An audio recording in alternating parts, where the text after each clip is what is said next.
10 second 10 बातम्या. प्रायोजक Sandeep university. Faculty and facility simply world class. बीडमध्ये 800 महिलांच्या गर्भपिशव्या काढल्या. महिला आयोग काय झोपलाय का? काँग्रेस नेत्या यशोमती ठाकूर यांचा संतप्त सवाल.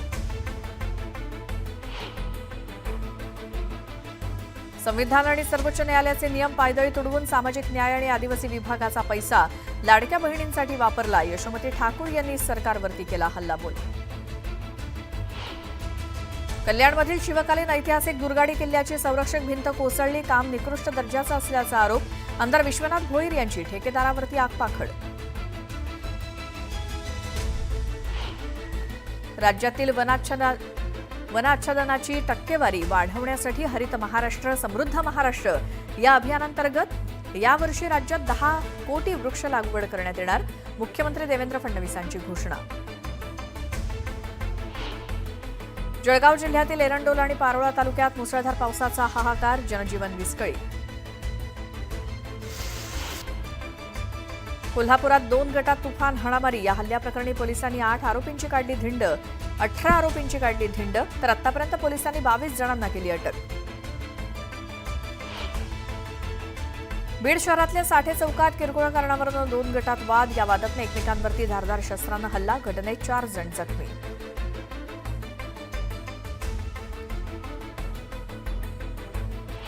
पुन्हा पाहूयात गावाकडच्या बातम्या.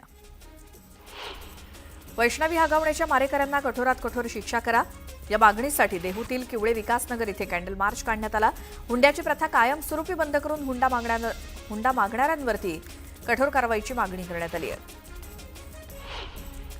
कोल्हापुरातील लाखो भाविकांचं श्रद्धास्थान असलेल्या दख्खनचा राजा श्री ज्योतिबाचा डोंगर परिसर देशी वाणांच्या झाडांनी बहरणारे 10,000 झाडं लावून डोंगर संवर्धन करणार असून त्यातून दख्खन केदारण्य तयार केलं जाणार आहे. या कार्यक्रमाला फडणवीस आणि गडकरी ऑनलाईन उपस्थित राहणार आहेत.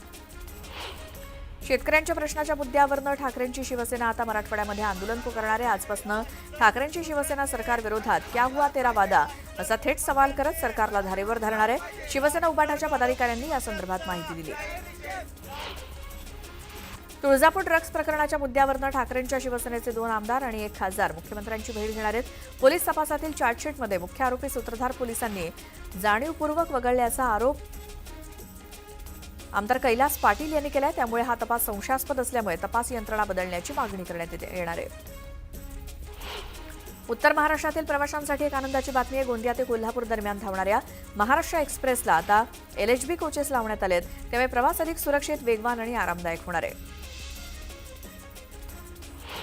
जळगाव जिल्ह्यातील बोदवड तालुक्यातील शेतकरी शांताराम कोळी यांनी जिल्हा परिषद कार्यालयासमोर अंगावरती पेट्रोल ओतून आत्मदहनाचा प्रयत्न केला.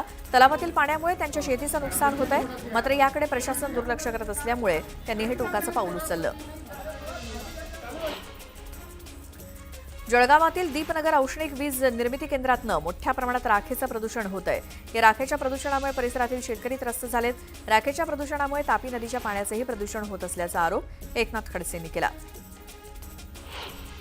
छत्रपती संभाजीनगरमध्ये शेतकऱ्यांचं विविध योजनांचं अनुदान रखडले. शेतकऱ्यांनी गाय, गोठा, फळबाग लागवड, विहीर इत्यादी कामं योजनेच्या माध्यमातून केली, पण त्यांचे पैसे खात्यात जमा होत नसल्यामुळे खरीपाच्या पेरण्या कशा करायच्या असा प्रश्न शेतकऱ्यांना पडलाय.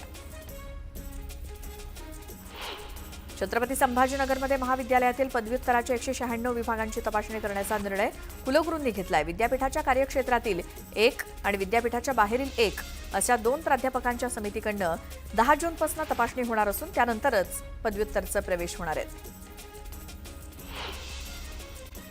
मध्ये बघूयात गावाकडच्या 50 बातम्या.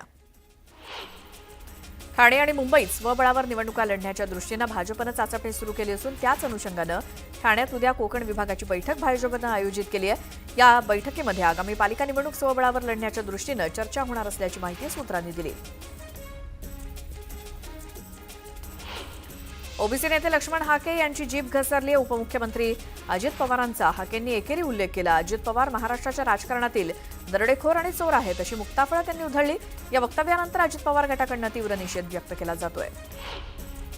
बीडच्या परळी तालुक्यातील दादाहरी वडगावमध्ये हाकेंची सभा पार पडली. यावेळी त्यांनी अजित पवारांवरती हल्लाबोल करत सवाल केला. सारथीला हजारो कोटींचा निधी देता, मग महाज्योतीला पैसे देताना हात का आखडता घेता, असा सवाल हाकेंनी केला. वादग्रस्त बडतर्फ पोलीस उपनिरीक्षक रणजित कासले याला अंबाजोगाई न्यायालयानं 2 दिवसांची पोलीस कोठडी सुनावली. कासलेला पोलिसांनी मुंबईतल्या जेलमधनं ताब्यात घेतलं. जळगावात श्री महेश नवमी निमित्तानं समाज बांधवांनी शोभायात्रेत उत्स्फूर्त सहभाग घेतला. यावेळी शोभायात्रेत सजीव देखाव्यांसोबतच भव्य शिवलिंग आकर्षण ठरलं. लाडकी बहीण योजनेच्या निधीवरनं यशोमती ठाकूर यांनी सरकारवरती हल्लाबोल केला. संविधान आणि सर्वोच्च न्यायालयाचे नियम हे पायदळी तुडवून सामाजिक न्याय आणि आदिवासी विभागाचा पैसा लाडक्या बहिणींसाठी वापरला जातो, असा गंभीर आरोप यशोमती ठाकूर यांनी केला. बीडमध्ये ऊसतोड कामगार महिलांच्या 800 महिलांच्या गर्भपिशव्या काढल्याचं प्रकरण समोर आल्यानंतर यावरती माजी मंत्री काँग्रेस नेत्या यशोमती ठाकूर यांनी राज्य महिला आयोगावरती सवाल उपस्थित केलाय. बीडमध्ये 800 महिलांच्या गर्भपिशव्या काढल्या, महिला आयोग काय झोपलाय का, असा सवाल त्यांनी केला. हिंगोली जिल्ह्यामध्ये काँग्रेस पक्षाला आणखी एक धक्का बसलाय. काँग्रेसचे युवक आघाडीचे जिल्हाध्यक्ष बालाजी कर्डिले यांनी बुधवारी ठाकरेंच्या शिवसेनेत प्रवेश घेतला. मुंबईमध्ये पक्षप्रमुख उद्धव ठाकरे यांच्या हस्ते त्यांनी शिवबंधन बांधलं. काँग्रेसचे माजी गृहराज्यमंत्री सिद्धराम म्हेत्रे हे एकनाथ शिंदे यांच्या शिवसेनेत प्रवेश करणार आहेत. त्यासाठी अक्कलकोट इथल्या मंगळुरे हायस्कूल जवळच्या मैदानावरती जाहीर मेळावा आयोजित करण्यात आलाय. इंदिरा गांधींच्या मंत्रिमंडळात राज्यमंत्री राहिलेले अरविंद नेताम आज संघाच्या कार्यक्रमात प्रमुख अतिथी म्हणून उपस्थित राहणार आहेत. अखिल भारतीय पातळीवरील कार्यकर्ता विकास वर्ग द्वितीयचा आज रेशीम बागेत समारोप सरसंघचालक मोहन भागवत यांच्या उपस्थितीत पार पडणार आहे. भारतातील सेवा व्यवसायातील खरेदी व्यवस्थापकांचा कल दर्शवणारा HSBC इंडिया सर्व्हिसेस PMI निर्देशांक मे महिन्यात किंचित वाढीसह 58.8 गुणांवरती नोंदला गेला. एप्रिलमध्ये हा गुणांक 58.7 गुणांवरती होता.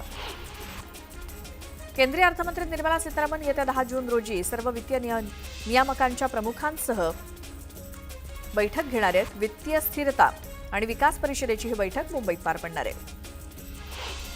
राज्यातील ITIमध्ये या शैक्षणिक वर्षापासून 6 नवीन अत्याधुनिक अभ्यासक्रम सुरू करण्यात येणार आहेत. 6 महिने ते 2 वर्ष असा त्यांचा कालावधी असेल, अशी माहिती राज्याचे कौशल्य विकास मंत्री मंगलप्रभात लोढा यांनी दिली. राज्यातील वाढत्या वाघांची संख्या लक्षात घेता अन्य राज्यांमध्ये ते पाठवता येतील का, याची चाचपणी करण्यात येणार असून मागणी असलेल्या राज्यांशी चर्चा देखील केली जाणार आहे. राज्यात दरवर्षी वाढणारी कर्करोगांची संख्या, उपचारासाठी होणारी फरफट थांबवण्यासाठी वैद्यकीय शिक्षण विभागानं राज्यात आसाम कॅन्सर केअर प्रकल्प राबवण्याचा निर्णय घेतलाय. राज्यातील जवळपास सर्वच जिल्ह्यातील 36 वैद्यकीय महाविद्यालयांमध्ये कर्करोगावर उपचार करण्यात येणार आहेत. या प्रकल्पासाठी 5,000 कोटींचा खर्च अपेक्षित आहे. त्याबाबतचा प्रस्ताव वैद्यकीय शिक्षण विभागानं मंत्रिमंडळाकडे सादर केलाय. रिक्षा भाडेवाढीला मंजुरी मिळाल्यानंतर 26,000हून अधिक रिक्षा चालकांनी मीटरचं अद्ययावतीकरण केलेलं नाही. त्यामुळे मनमानी पद्धतीनं भाडे वसुली करणाऱ्या अशा मुजोर रिक्षा चालकांना ठाणे प्रादेशिक परिवहन विभागाकडून प्रतिदिन दंड लावण्यात येणार आहे. पुणे महानगरपालिकेत तब्बल 7,336 पदं रिक्त आहेत. गेल्या काही वर्षात महापालिकेकडून सेवानिवृत्त होणाऱ्यांची संख्या वाढली आहे. त्या तुलनेत मात्र नोकर भरती कमी प्रमाणात होत असल्यामुळे रिक्त पदांची संख्या देखील वाढली आहे. मोठ्या प्रमाणात पदं रिक्त असल्यामुळे कमी कर्मचाऱ्यांमध्ये महापालिकेचा कारभार चालवण्याचं आव्हान प्रशासनासमोर आहे.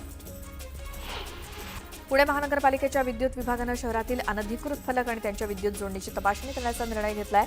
बेकायदा फलक आढळल्यास संबंधित व्यक्ती आणि संस्थांवरती दंडात्मक कारवाई केली जाईल. वसुंधरेच्या संवर्धनासाठी ग्राहकांनी गो ग्रीन सेवेचा पर्याय निवडल्यास त्यांना दरमहा छापील कागदी बिलाऐवजी ईमेलद्वारे वीज बिल पाठवलं जातं. त्या बदल्यात ग्राहकांना तत्काळ वीज बिलात एक रकमी 120 रुपये सूट दिली जाते. आतापर्यंत 3 कोटींपैकी 6,16,000 लघुदाब ग्राहकांनी या योजनेचा लाभ घेतला, अशी माहिती महावितरणने दिली. महाराष्ट्र राज्य परिवहन महामंडळाच्या पुणे विभागानं आषाढी वारीच्या पार्श्वभूमीवर पंढरपूरला जाणाऱ्या भाविकांसाठी विशेष बस सेवेचं नियोजन केलं. एखाद्या गावातनं समूहानं आरक्षण केल्यास त्या गावातील आगारापासून थेट पंढरपूरपर्यंतची बस सेवा उपलब्ध करून दिली जाणार आहे. अतिक्रमण कारवाईसाठी मागील आठवड्यापासून बंद ठेवण्यात आलेला सिंहगड किल्ला आजपासून पर्यटकांसाठी पुन्हा खुला करण्यात आलाय. सिंहगड किल्ल्यावरती मोठ्या प्रमाणात अतिक्रमण झालं होतं. तसंच पावसाळी कामांसाठी हा किल्ला 29 मे पासून बंद होता.